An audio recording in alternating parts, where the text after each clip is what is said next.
No, no, grabamos y comparto. Así, comparto mi pantalla.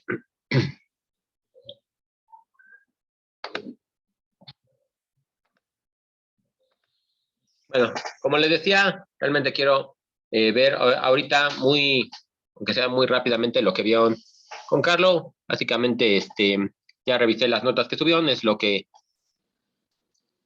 bueno, le encargué que vean para que, ya saben, ¿no? Como sea, que vean otras formas de enseñar estos conceptos de derivada parcial, que puedan nada más comparar, ¿no? La forma de verlo, ¿no? Muy bien. Entonces, con Carlos lo que vieron es el concepto. Bueno, repasaron unas cosas que ya habíamos visto nosotros, que sería, espérenme, que voy hasta arriba, bueno, estas derivadas de orden superior. Resolvieron este problema, nada más como para, es el que creo que sí les había dejado de tarea, ¿no? Que se calculaban las derivadas, primeras derivadas, las segundas derivadas, nada más como para que vayan practicando, las derivadas cruzadas también, ¿no? Que sería el teorema de Clorant, tal cual. Yo creo que también revisaron ese mismo problema con él, nada más será igual, nada más hacer un repaso de lo que ya había visto yo. Y luego vieron ecuaciones diferenciales, nada más el concepto como tal, ¿no? Que es una ecuación diferencial parcial. Más allá de cómo se resuelve, porque les digo, este es un tema que, en principio, nosotros físicos lo llevamos hasta séptimo semestre. Y, por ejemplo, ustedes cuando llevan, bueno, los de ciencias de la Tierra lo llevan en quinto semestre. Y bueno, si a algunos de ustedes les interesa, puede llevar la optativa de ecuaciones parciales, ¿no? Que en realidad, ya es algo, cosas más puntuales para a lo mejor gente que se vaya a dedicar a esa rama en particular, ¿no? Pero por lo menos que la conozcamos, ¿no? Entonces ya en la derivada parcial y aquí nada más corroboraban que una función era solución de esta ecuación diferencial parcial. Y aquí, por ejemplo, les dábamos esta solución y veían que efectivamente se cumplía la definición, ¿no? Entonces, la de esta ecuación, meten esta solución y pues ya se fijan que realmente se cumpla, ¿no? Y ya, algo muy sencillo, nada más para conocerla, la derivada de orden superior que platicamos nosotros, creo que resolvemos un problema con él, como este de aquí. Aquí en este problema, bueno, no me acuerdo si esto lo vi en las notas de Carlos, pero, por ejemplo, aquí hay una cosa muy interesante de cómo se puede calcular o cómo se puede aplicar, ¿no? Que se vea la importancia. Si se fijan, esto para derivarlo de esta manera nos hace que quede muy sencilla la derivación, ¿no?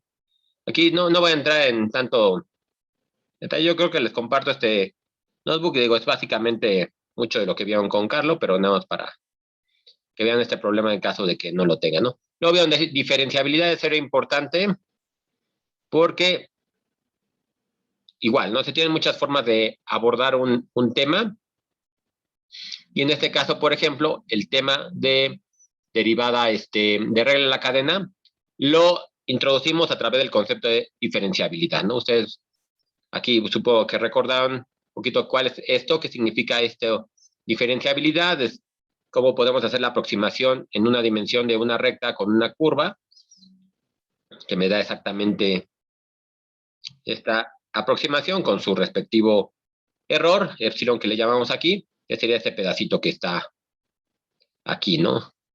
Ahí. Este pedacito sería nuestro error, ¿no?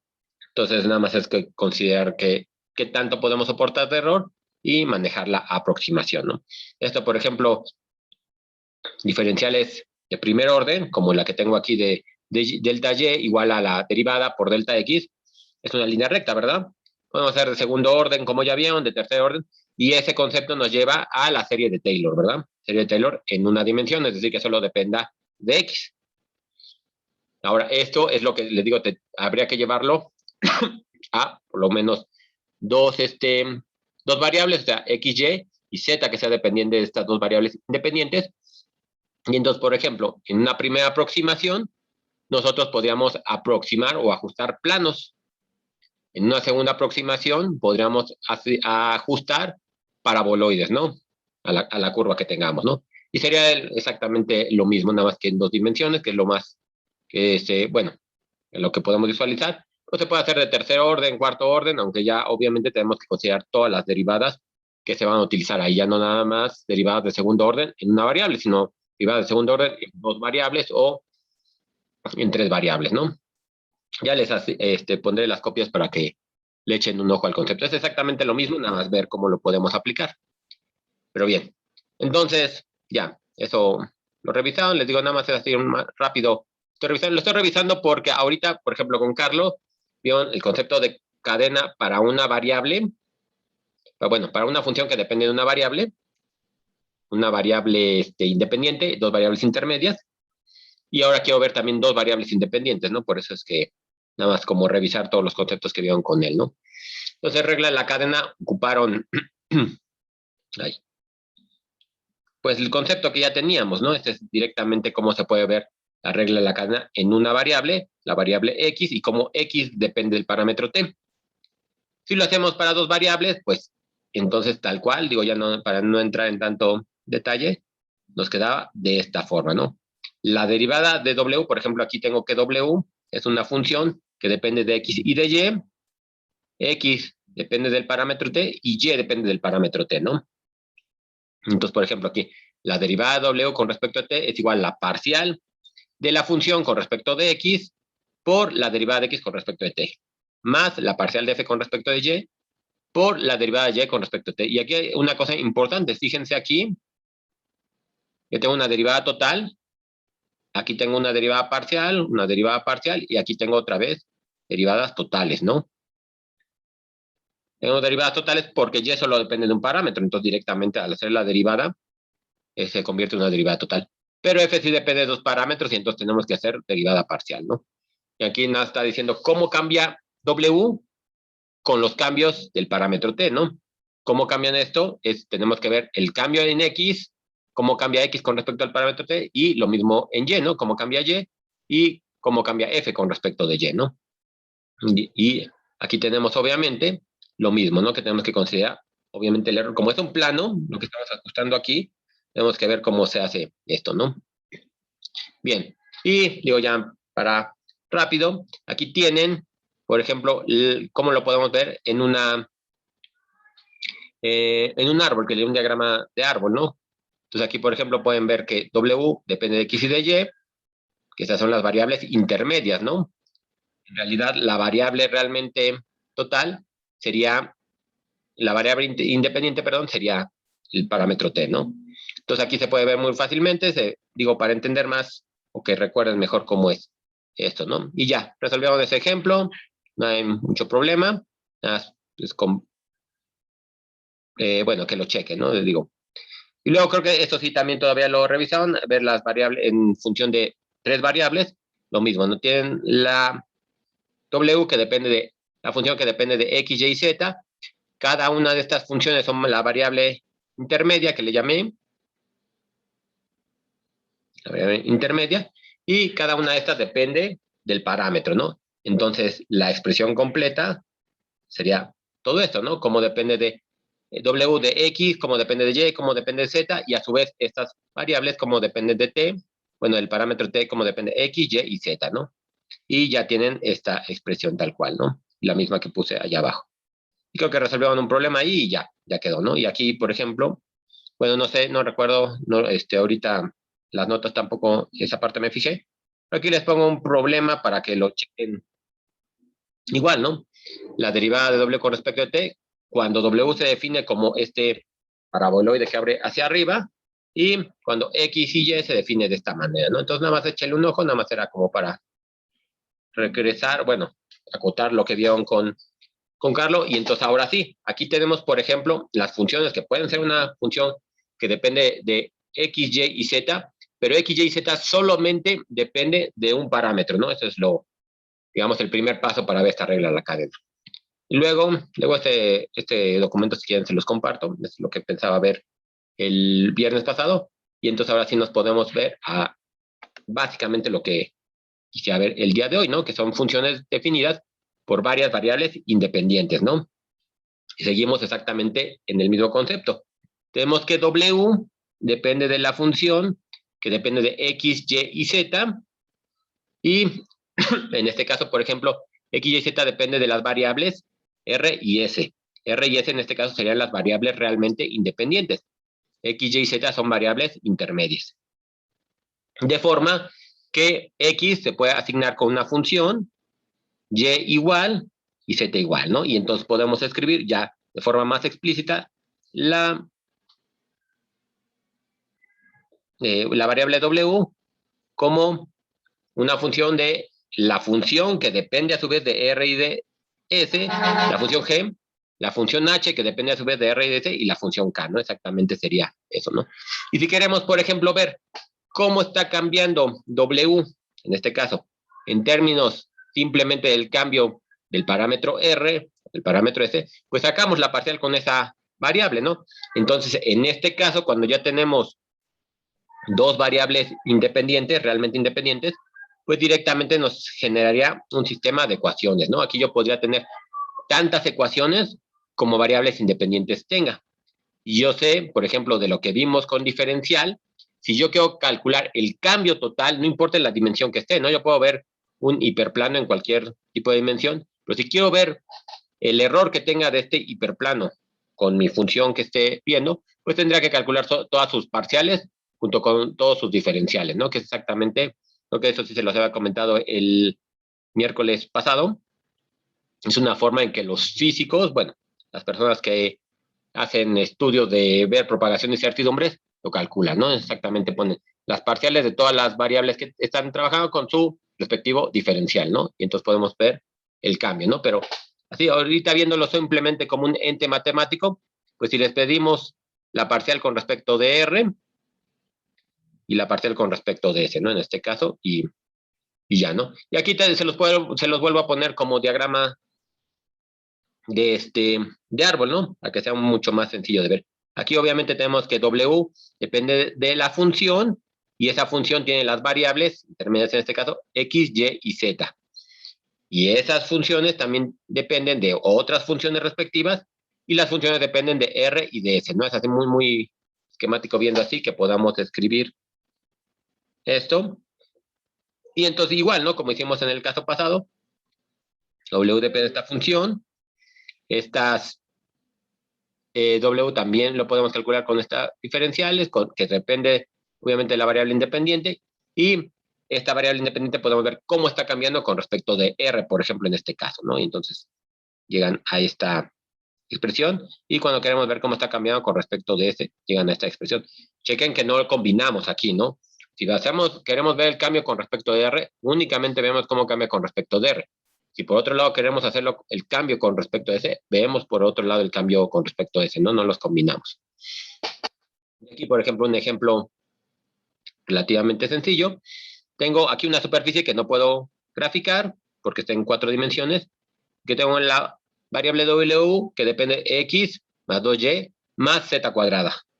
Y a su vez, la variable X depende de R y de S, la variable Y igual, y la variable Z lo mismo, ¿no? Ahorita acá abajo les hago más o menos una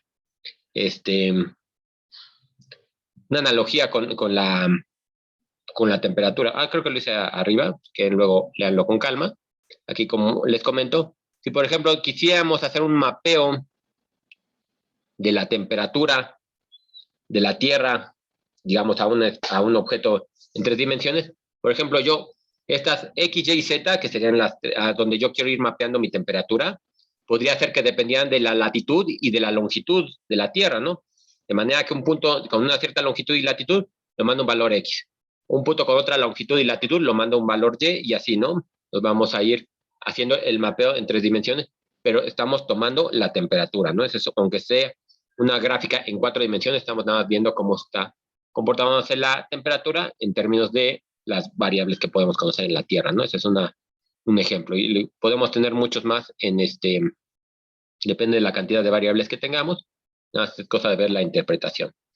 Pero bueno, aquí por ejemplo, si yo quiero calcular la parcial de W con respecto de R, entonces aplicamos la fórmula que ya tenía anteriormente, la parcial de W con respecto de X, por la parcial de X con respecto de R, porque ya sé que X depende de R y de S, ¿no? Entonces aquí tienen que ser variables, ¿no? Digo parciales todas. más la parcial de W con respecto de Y por la parcial de Y con respecto de R, más la parcial de W con respecto de Z por la parcial de Z con respecto de R. Y si se fijan aquí, aquí ya no tengo combinadas derivadas totales con derivadas parciales. Todas son parciales porque X me depende de dos variables y en este caso W también directamente depende de dos variables, de la variable R y de la variable S, ¿no? Entonces aquí me quedan puras variables y voy derivando de esa manera. Por ejemplo, la parcial de W con respecto de X me va a dar 1, la parcial de X con respecto de R me va a dar 1 entre S, la parcial de W con respecto de Y me va a quedar 2, y la parcial de Y con respecto de R me va a quedar simplemente 2R, el logaritmo se va, y estas de aquí, ¿no? Estas son las cantidades. La parcial de W con respecto de Z me va a quedar 2Z, porque tenía Z cuadrada, y la parcial de Z con respecto de R me queda solamente 2, ¿no? Sustituimos aquí, obviamente, aquí no hay mucho problema en la primera entrada, esta segunda tampoco, pero si se fijan aquí, por ejemplo, yo todavía tenía esta en términos de Z, ¿no? Obviamente quiero que el resultado me quede en términos de R porque estoy viendo cómo cambia W con respecto a los cambios de R. Entonces sustituimos lo que vale Z, me queda como 4R, y ya directamente tengo que el cambio de W con respecto de R es 1 entre S más 12R, ¿no? Lo mismo hacemos entonces aquí con S, ¿no? Digo, eso ya no lo voy a hacer, ahí vayan checando las derivadas, porque no hay ningún problema, y llegamos a esto, ¿no?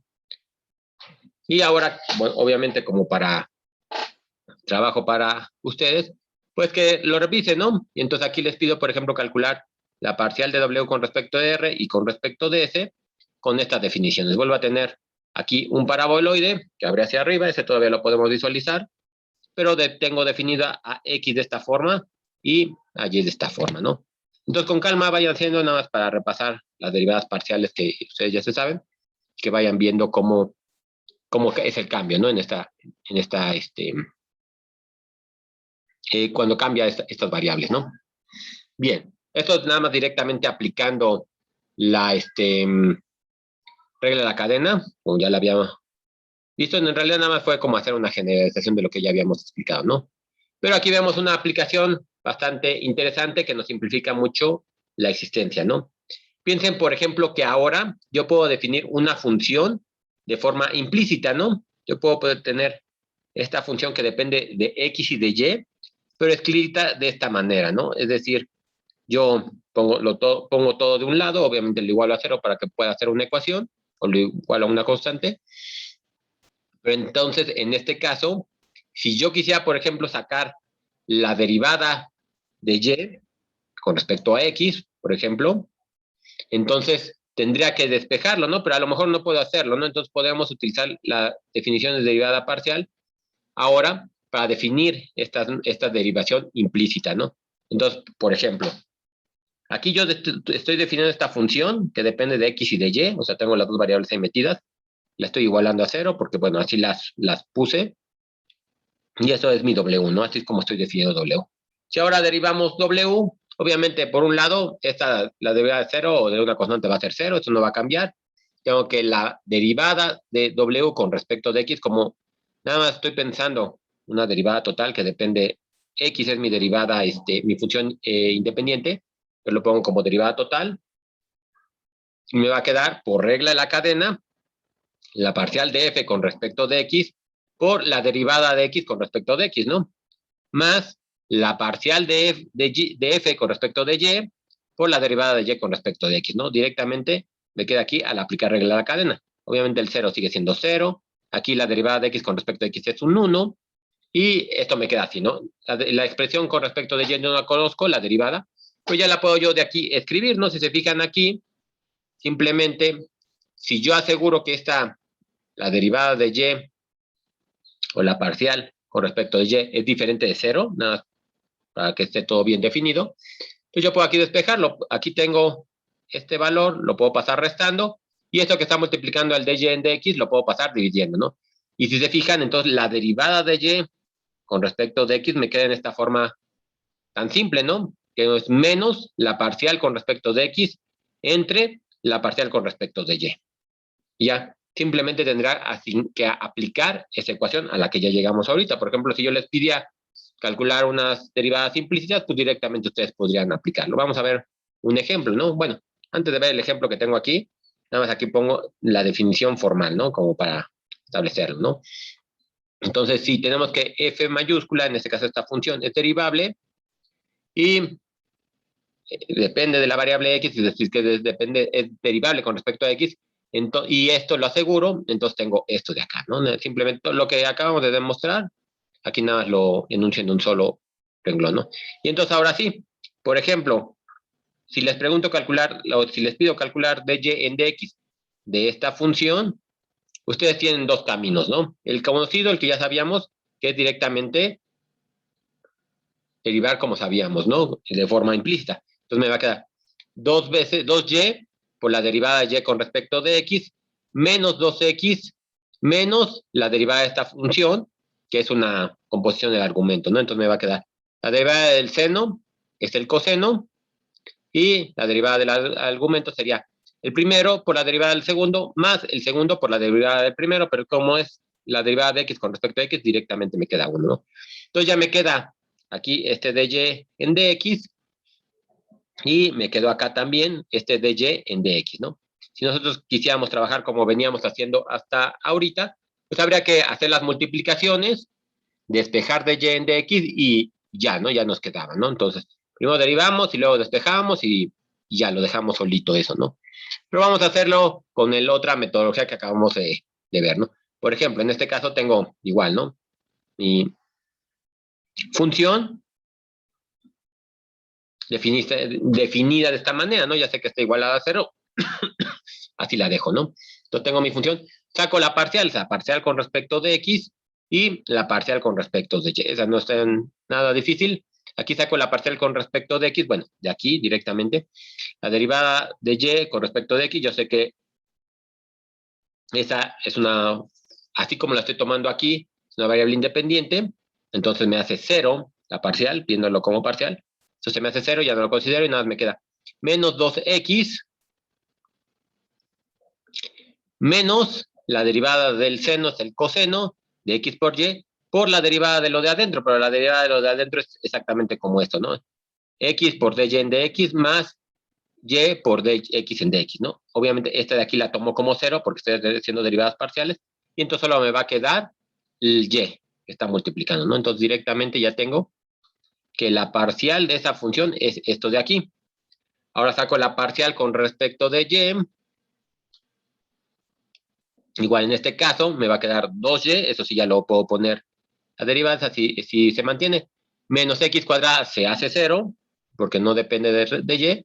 Y acá me quedaría entonces la derivada del seno es menos el coseno de x por y por la derivada de lo de adentro. En este caso, como estoy derivando con respecto de y, solamente me sobrevive la x, ¿no? Que es esta que tengo aquí.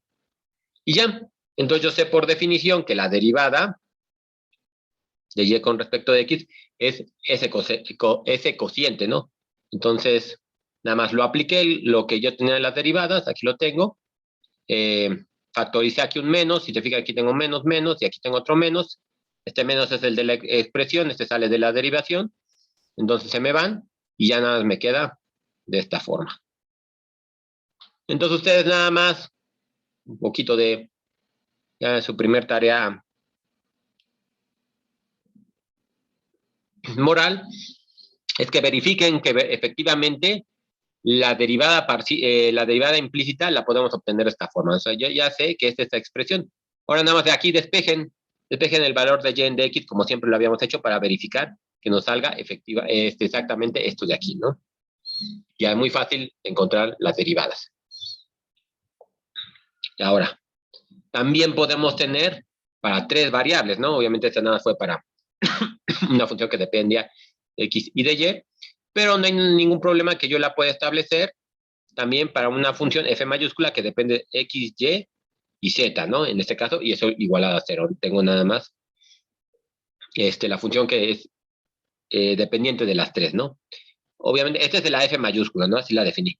También podría definir una z, igual como f minúscula, que yo sé que en este caso, por cómo estoy viéndolos, la superficie, yo sé que z siempre es dependiente de X y de Y, ¿no? Así es como establecimos ahorita las coordenadas, ¿no? X, Y independientes y Z, mi variable dependiente. Que ahorita en una parte de la tarea que quiero, ahorita se las comparto y la platicamos, hago un cambio ahí para que ustedes lo chequen y puedan ver cuando cambia estas variables independientes y dependientes. Pero ahorita lo dejamos como tal cual, Z como función que depende de X y de Y, y entonces lo puedo escribir de esta manera, ¿no?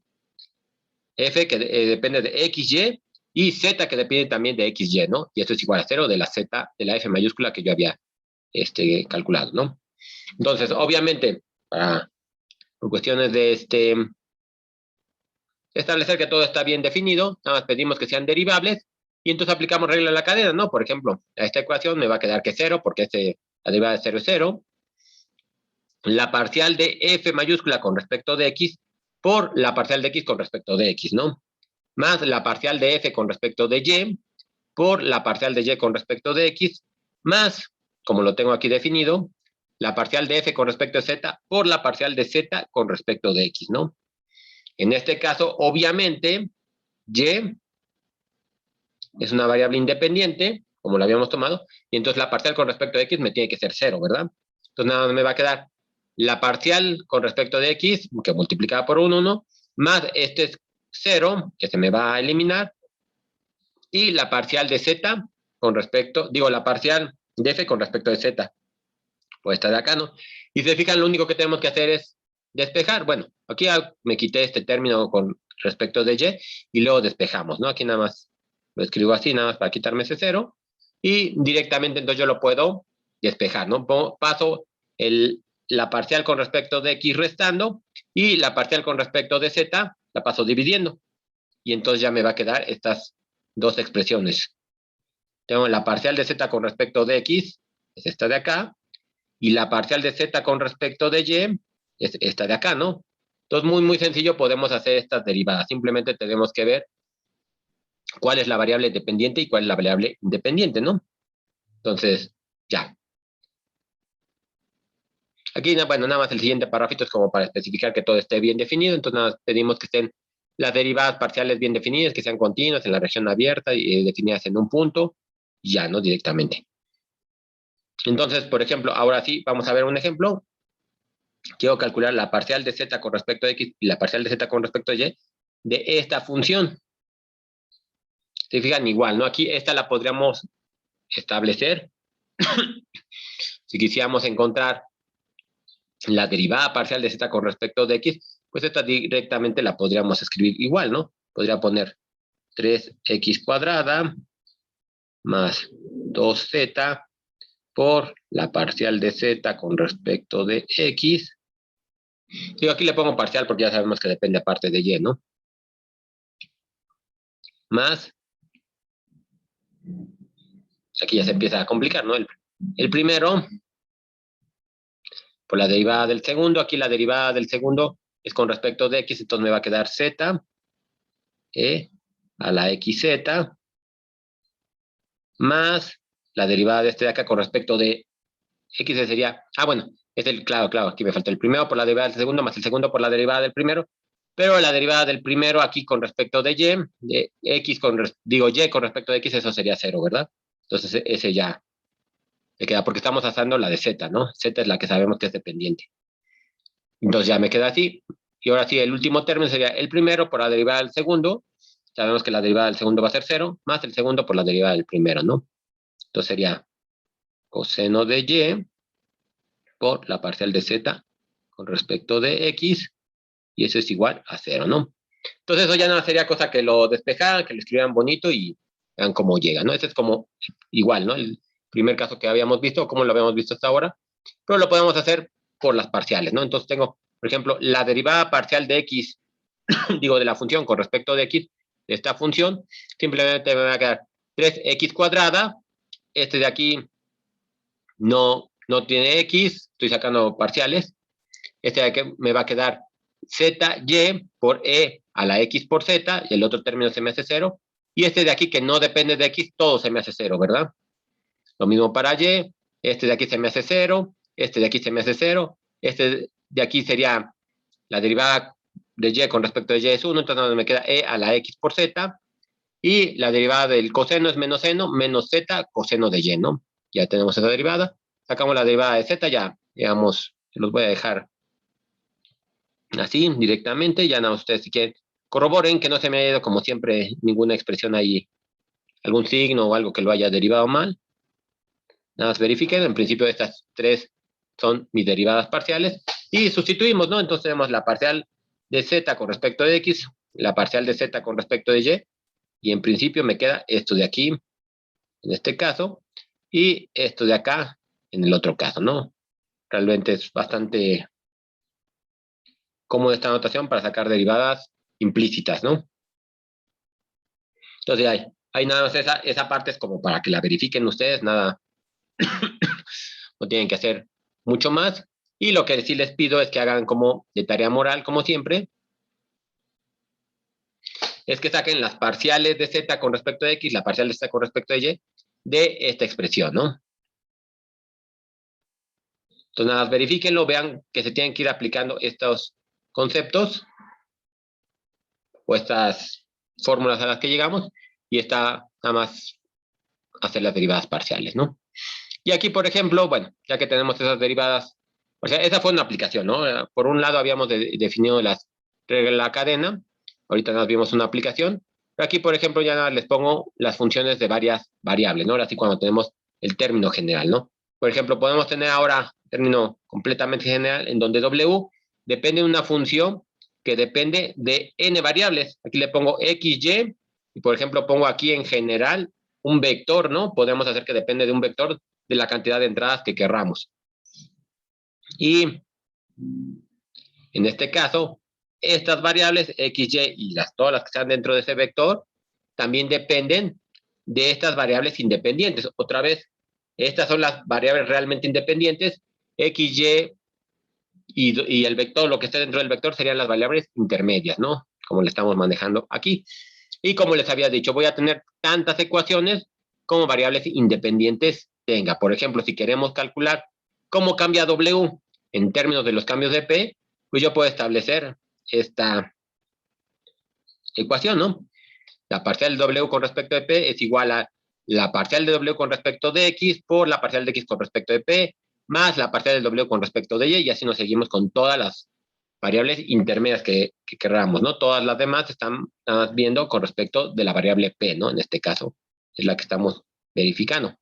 Pero si se fijan, pues, por la notación como lo tengo aquí y los conceptos que ya hemos visto, a lo mejor una forma más sencillo de ver esto es que lo podemos ver como el producto escalar de este vector y este otro vector, ¿no?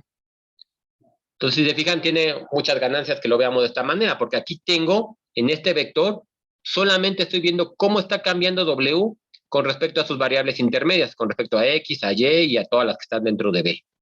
Y por otro lado tengo otro vector que me dice cómo cambian cada una de las variables intermedias con respecto al parámetro que me está interesando aquí, ¿no?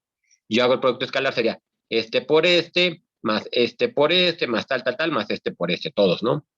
Es una forma, le digo, bastante interesante de ver las cosas porque yo puedo separar los incrementos, puedo ver el incremento de estas variables y el incremento de estas y luego vamos a ver cómo los podemos estudiar de mejor manera. Bien, entonces eso básicamente redondea el estudio de las derivadas parciales hasta ahorita como lo hemos visto, ¿no? Nada más nos hacía falta, bueno, hacía falta que viéramos nosotros nada más cuando tenemos varias variables, ¿no? Ya con Carlos había empezado a ver estas reglas de la cadena, ¿no? Y si se fijan, es sencillo, ¿no? Es sencillo cómo sacar las derivadas parciales, solamente hay que tener bien presente que cuando es parcial, las otras derivadas independientes no están cambiando y entonces tenemos que verificar bien quién es la derivada que no se hace cero y cuál sí, ¿no? Con respecto a la variable de interés. Entonces, ahora sí, ya que tenemos bien estudiado, digamos, estas derivadas parciales, vamos a ver cómo podemos definir la derivada direccional y el vector gradiente, que van a ser dos de los objetos. Bueno, la derivada direccional es importante, pero el vector gradiente va a ser algo de lo que vayan a estar trabajando, bueno, el resto del semestre, que solo son 2 semanas, pero el siguiente semestre también imparten con ese operador, ¿no? Bueno, más que un concepto con ese operador, porque vamos a ver ahorita por qué nos va a servir para muchas otras cosas, ¿no? Bien, entonces, una de las cosas que ya habíamos visto es cuando estudiamos las curvas de nivel, es que teníamos ciertas trayectorias de interés, ¿no? Ya ven que tenía allí como una curva muy suave, y que habíamos platicado que depende de si crecía muy rápido la superficie o no tan rápido, se iban pegando o separando las curvas de nivel. Pero había otra cosa, ¿no? Si yo esa superficie quería bajarla lo más rápido posible o quería subirla, teníamos que ver unas trayectorias, ¿no? Y casualmente esas trayectorias eran perpendiculares a la curva de nivel. Y este mapita que les pongo aquí me gustó mucho porque se ve muy claramente cómo, por ejemplo, aquí tengo las curvas de nivel, en este mapa, me parece que es de Buenos Aires o algo así. Y tengo, por ejemplo, los afluentes de los ríos, ¿no? Aquí tengo varios ríos que bajan de las montañas y sus correspondientes curvas de nivel, ¿no? Y si nos fijamos, todos los afluentes que tenemos aquí, bueno, hay muchos acá, todos se ven que son perpendiculares a la curva de nivel. Y ya sabemos que esa trayectoria va a ser la trayectoria más rápida que tenemos para bajar esto, ¿no? Es decir, si el río quiere bajar de la montaña, pues se va a seguir exactamente por esa dirección en particular. Entonces, algo que va a ser mucho de interés es que podamos determinar esa dirección, ¿no? En este caso, como les pongo aquí, siempre son perpendiculares a las curvas de nivel, y lo que vamos a tener es que la razón de cambio, en este caso, es máxima, ¿no? Tenemos la forma más rápida de subir o de bajar, ¿no? Que es lo que esto también ya se los había dicho muy al inicio. Cuando ustedes, por ejemplo, van en un día lluvioso en el carro, bueno, espero que, no sé, alguien más manejando, y ustedes si se fijan en las gotitas que van cayendo por el cristal, van a ver que las gotitas siempre tienen una trayectoria y siempre se va por la misma trayectoria todas las gotas que se van juntando, ¿no? Esa es la dirección que nos va a interesar, que es exactamente perpendicular, digamos, a la curva de nivel que tuviera el cristal, ¿no? En este caso, ¿no? Entonces, esto es otro de los caminos que se puede ver esta representación, ¿no? Obviamente, entonces, queremos encontrar esta dirección en particular, ¿no?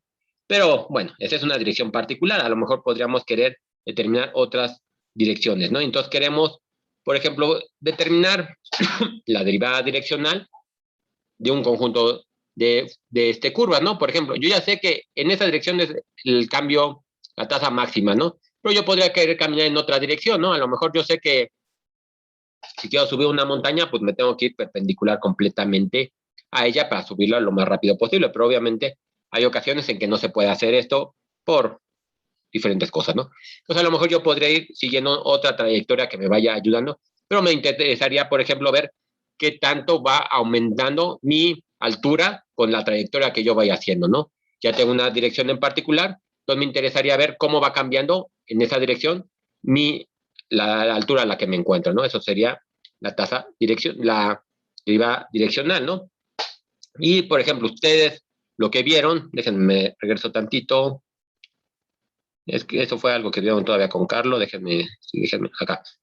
Rápido me voy a la otra presentación. Esta función que vieron, ¿no? Ustedes tenían esta superficie definida por la multiplicación de x por y lo que les pedían era que calcularan la regla de la cadena cuando x estaba definido como coseno de t y y estaba definido como seno de t. Entonces, por ejemplo, esta figura también ayuda mucho porque yo tengo dibujada aquí la superficie que estoy analizando x por y, pero aparte tengo definida la trayectoria que me da esta parametrización de x y de y, ¿no? Es decir, yo lo que quiero ver es cómo va a cambiar w conforme vaya recorriendo esta trayectoria. Aquí, por ejemplo, podría pensar que va subiendo w, aquí va a empezar a bajar, llega a un mínimo tal vez, luego vuelve a subir, luego vuelve a empezar a bajar y otra vez se regresa, ¿no?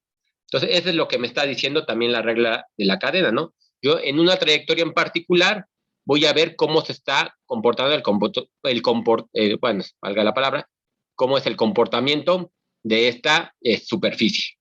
Es lo que vamos a hacer ahora, ¿no? Nada más que ahora yo tenía esta dirección en particular de movimiento, ahora vamos a ver otras direcciones que podemos estudiarlo de otra manera, ¿no?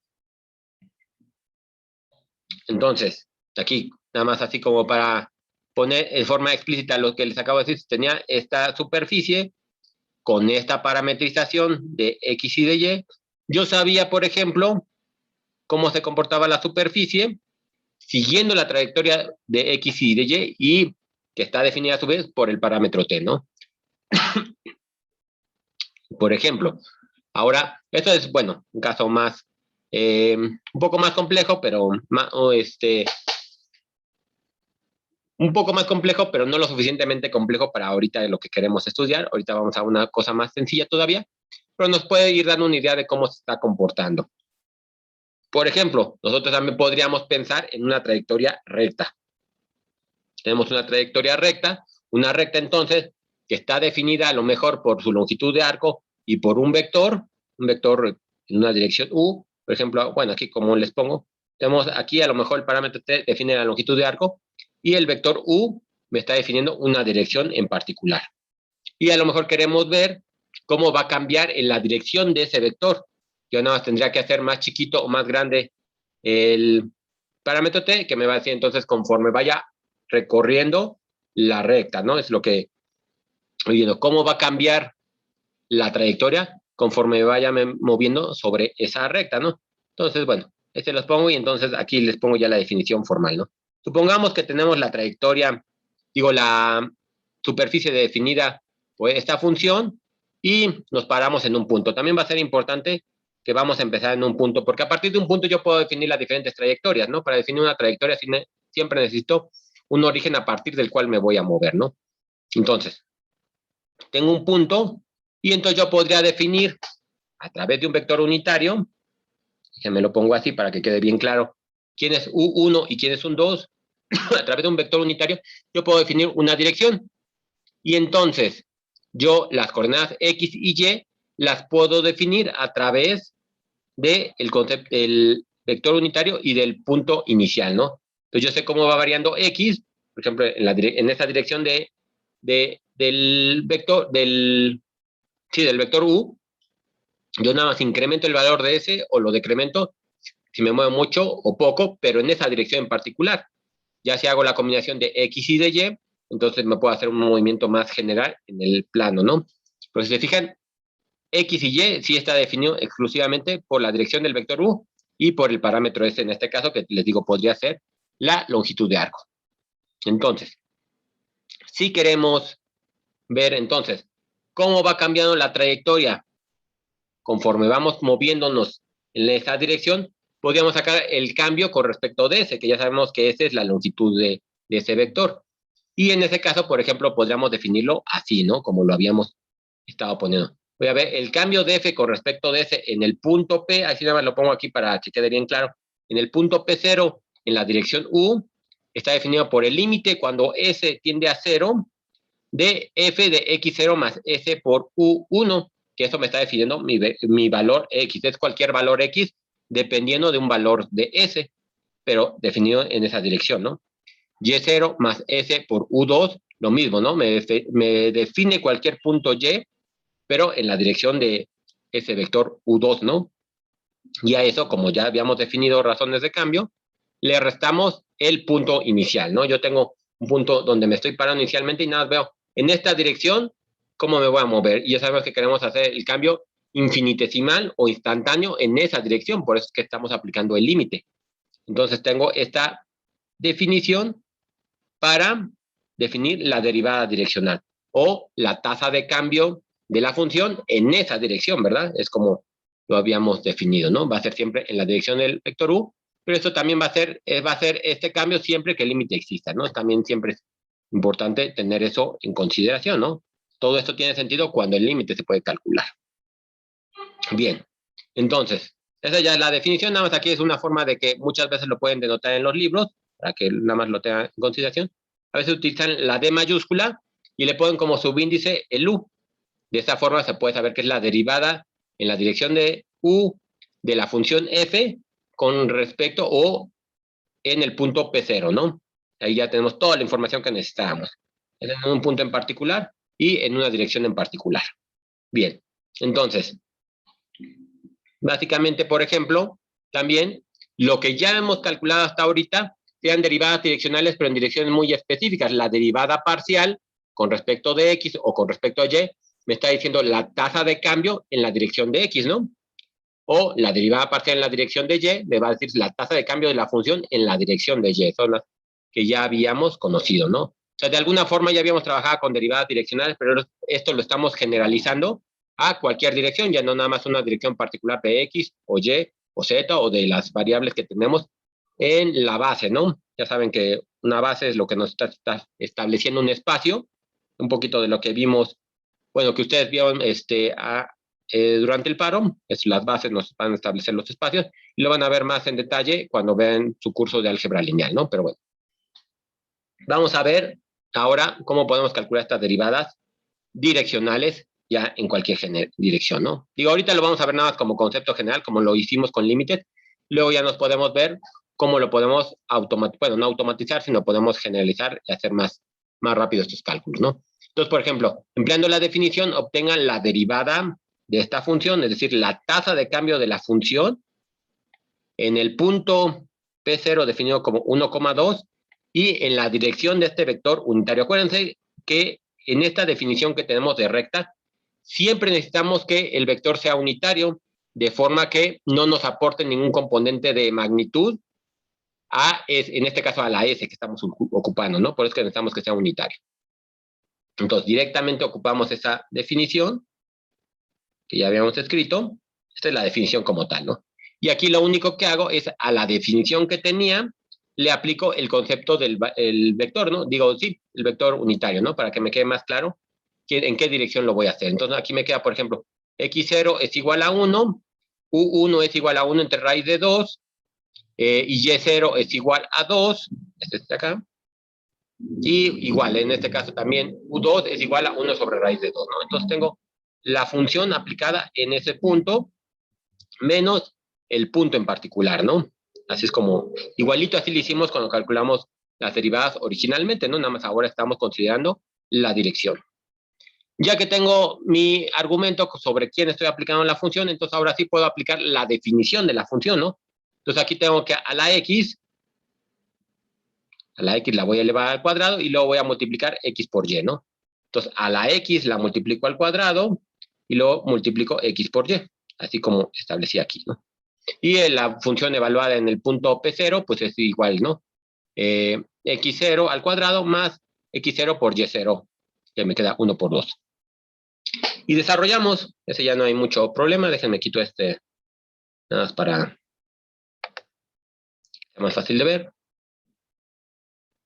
Entonces aquí ya desarrollamos el binomio al cuadrado, me queda de esta forma, hacemos las multiplicaciones, me queda de esta forma, y directamente ya voy simplificando, ¿no? Aquí me queda 1 más 2 es 3, menos el 3 que tenía de esta definición se me van, hago las sumas tal cuales, y me queda de esta forma, ¿no? Es el límite de esto de aquí, tengo aquí una S, tengo aquí otra S, con esta S en el denominador, las factorizo, se me quitan, y ya nada más me queda esta definición que tengo aquí, ¿no? Ya ahora sí ya no tengo problema, ya no tengo nada que se me indetermine, puedo aplicar la definición, esta era una S, ¿no? Aunque parezca un 5 aquí. Bueno, creo que quedó igual, pero acuérdense, ¿no? De aquí, este es una S. Aplicamos cuando S tiende a 0, esto se me hace 0 y nada más me va a quedar 5 sobre raíz de 2. Entonces, ¿qué es lo que tengo?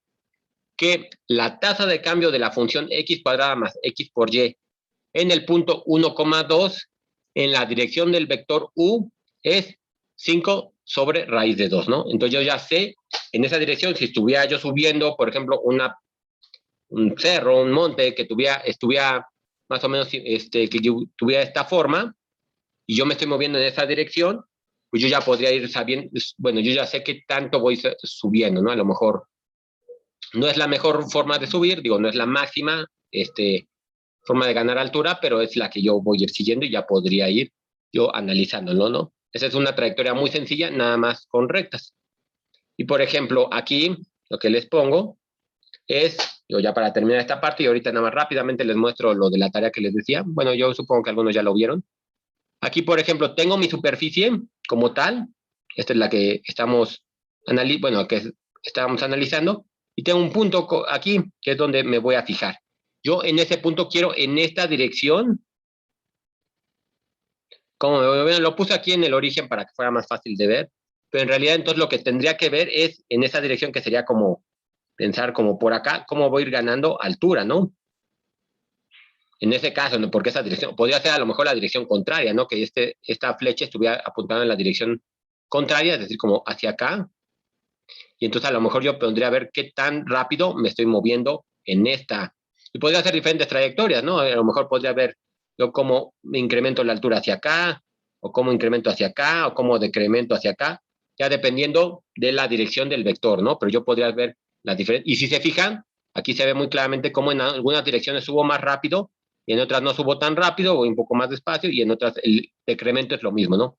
Es muy rápido en unas direcciones y en otras no es tan rápido. Pero ya tenemos una forma de analizar a través de fijándonos en un punto, yo puedo ver las diferentes direcciones de cómo está cambiando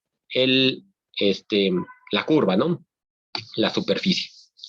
Y entonces aquí ya nada más para terminar, que con esto comenzamos el siguiente miércoles. Esperamos que no haya ningún problema, digo, que no haya problema para resolver este problema, de todos modos lo resolvemos. En esta superficie, que está definida de esta manera, en este punto, quiero que calculen la tasa de cambio en esta dirección. Y aquí por lo que les decía que es importante que esto siempre que tiene que estar normalizado o tiene que ser unitario el vector, ¿no? Para que no nos aporte componentes que no son reales a la función como tal, ¿no? Si no lo hacemos normalizado, entonces la tasa de cambio que me va a salir va a ser un poco por la magnitud del vector. Y yo quiero que nada más sea por la superficie, por qué tanto se está elevando o decrementando, ¿no? Igual, ¿no? Como siempre lo hemos hecho con las derivadas, si este valor me da positivo, quiere decir que la función se está incrementando, la superficie va de subida en esa dirección. Si me salió un valor negativo, quiere decir que la superficie va de bajada en la dirección que le haya puesto, ¿no? Esa es la forma de ver esto, ¿no? Ya tenemos entonces la forma de calcular en cualquier dirección, nos falta ver cómo podemos encontrar la máxima tasa de cambio que en algún punto nos va a interesar también, ¿no? Y cómo podemos encontrar de forma más sencilla, ¿no? Porque ahorita tenemos por límites, pero siempre, obviamente, nos interesa poder hacer esto más operativo, ¿no? De forma que lo podamos terminar más rápidamente. Eso lo vamos a ver el próximo miércoles, ya que tengamos esto definido, ¿no? Entonces, bien. Si no hay dudas de esto que vimos aquí, de lo que platicamos, bueno, el repaso que hice al inicio de lo que ya habían visto conmigo, con Carlos, y este tema nuevo de derivada direccional, déjenme, les comparto rápidamente, nada más el Classroom para hablar de un problema en particular que sí me interesa como dejarlo más explícito, porque siempre, no sé, a lo mejor la redacción es un poco confusa, entonces nada más para que quede más claro. Déjenme nada más intercambio lo que estoy compartiendo. Es esta de acá. Bien. Esta, digo, nada más la hago un poquito más grande. Ahí está. Entonces, aquí tengo, por ejemplo, cómo está cambiando la... no, bueno, aquí más bien son los problemas que ya habían resuelto con Carlos, ¿no? Aquí tengo la ecuación diferencial, la pueden, ustedes nada más resolverla igual como hicieron, ¿no? Aquí tengo una diferencial, es tal cual aplicar el concepto de diferencial, como lo vieron con él, ese no hay mucho problema, regla de la cadena normalita, también no hay mucha complicación, es de hecho una sola variable, un parámetro t, y esta es el que me interesa, el problema 4, ¿no? Si se fijan aquí dice, obtenga el valor de la parcial de x con respecto de z. En este caso estamos pensando que la variable x es una función que depende de y y de z, como se los pongo aquí, ¿no? Define a x como una función de variables independientes de y y de z. Entonces hay que tener cuidado ahí cuando hagan esas derivadas, ¿no? Tienen que ver quién es la variable independiente y quién es la variable dependiente, ¿no? Y ya, todo lo demás, sin ningún problema debe salir, nada más tener en cuenta esto de acá, ¿no? Esto de acá tampoco hay mucho problema, aquí lo único que yo hago es cambiar por otras letras, porque estamos muy acostumbrados a que, como lo hemos visto hasta ahorita, que x, y, z sean, bueno, x, y, por ejemplo, sean nuestras variables intermedias, pero no tendría que ser forzosamente así. yo podría poner como variable intermedia U y B, y X y Y fueran mis variables independientes, ¿no? Ya nada es cosa de tener en consideración que puedes tener cualquier notación. Y este de aquí es como lo que hicimos hace rato, ¿no? Digo, ya la derivada direccional, que ya el siguiente miércoles veremos más en detalle cómo resolver este tipo de problemas ya sin el límite. Digo, se puede calcular por el límite, pero obviamente es más sencillo si lo hacen de otra manera, ¿no? Una manera más operativa. Entonces, nada más eso quería comentarlo de la, este, de la tarea para que no haya duda con lo que están viendo. Y bien, no sé, bueno, lo que vimos ahorita, de lo que estamos, de lo que les acabo de presentar de la tarea, no sé si tengan no sé si tengan dudas, o si no, entonces ya el miércoles nos vemos para continuar con el tema. Profesor, una pregunta. ¿Sí? De esa tarea 6 no la subió como formato para entregar, ¿verdad? Nada, la subió como, pues así, nomás como Ah, sube ¿me las pasó notas. eso? Déjame ver, a lo mejor sí no la subí. Ah, bueno, bueno, a mí me parece así, pero no sé si. Sí, se me olvidó, déjenme la vuelvo así. Sí, no es tarea como tal, lo subí como material, ¿no? Déjenme Ajá. ¿cómo se llama? Lo voy a bajar ahorita y lo voy a volver a subir, pero ya como tarea, porque si no, sí, no tienen forma de subirla. Sí, gracias, se me fue. Sí, luego me pasa así, pero sí, ahorita se la subo bien. Ok, muchas gracias. Sale. ¿Alguna otra duda? Bueno, algo que allá, déjenme rápido, ¿no? Abro el chat.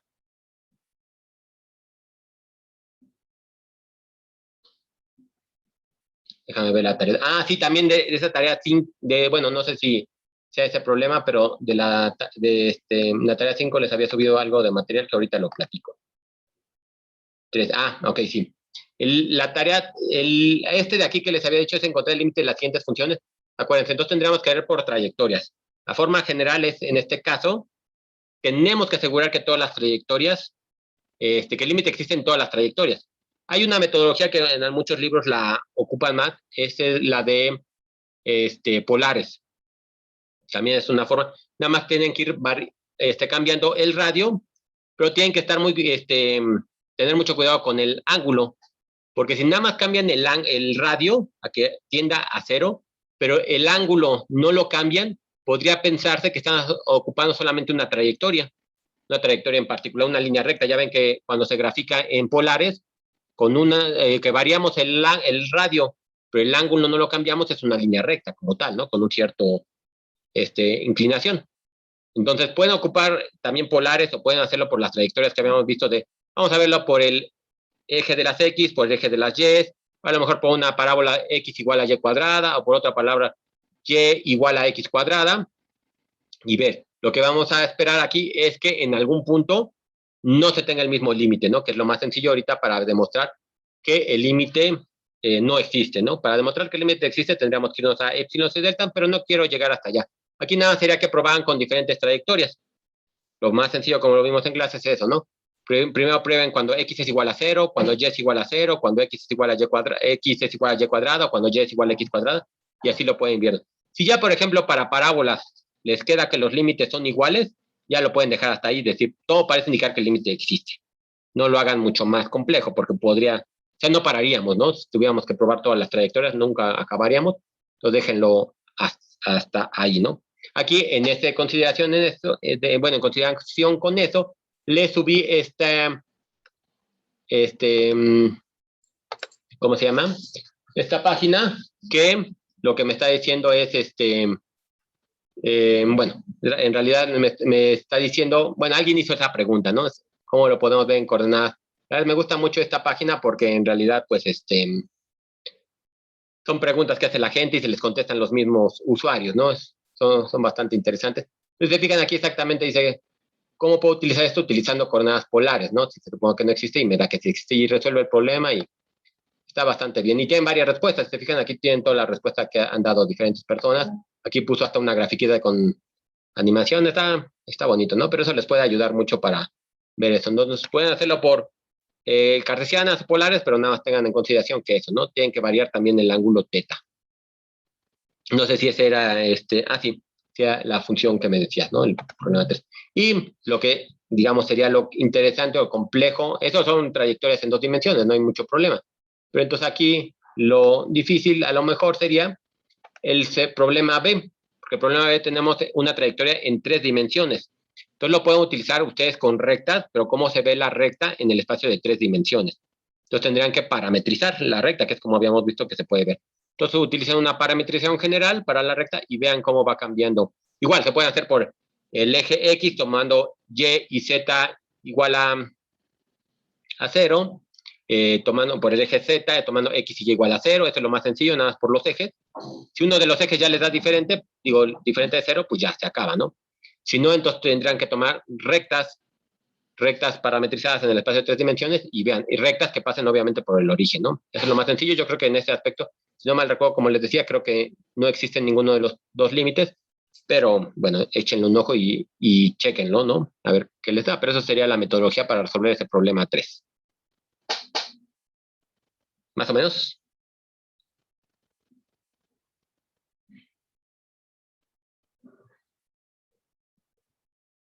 Sí, nada más checa eso, cómo ve la parametrización de la recta y sustitúyela directamente. Parametrizas la recta Y, bueno, la recta y ya nada más vas sustituyendo en los parámetros, ¿no? Pero, digo, lo primero es acercarse por los ejes. A lo mejor directamente con los ejes ya le hiciste y ya no tienes que hacer mucho más, pero si no sale con los ejes, entonces pensar una recta, lo más sencillo que se les ocurra, pero que pase por el origen, nada más asegúrense de eso. Una recta parametrizada, ¿no? Y ya ahí me van diciendo, si tienen dudas, igual de todos modos lo podemos, ya la siguiente clase, pues lo podemos resolver, ¿no? Para que quede un poquito más claro. Entonces sí, nada más era eso que se me ha olvidado para que lo checaran también este material que les subí para que lo vean, ¿no? Y les va a servir mucho este Math Stack Exchange para la siguiente, para Mate 3, Mate 4. Mate 3 a lo mejor no tanto, pero sí les sirve, pero Mate 4, es decir, como les decía, ¿no? El problema es que cualquier problema que les quiera resolver de ecuaciones diferenciales, seguramente un hindú ya lo resolvió. Entonces ahí nada más obviamente tienen que aplicarlo a ustedes y entenderlo bien, ¿no? Pero échenle un ojo a esa página, está buena. No sé si haya alguna otra duda de esto o de otra cosa. Bien, si ya no hay, si no hay dudas, entonces nos vemos el próximo miércoles. Bien, entonces son libres el día de hoy.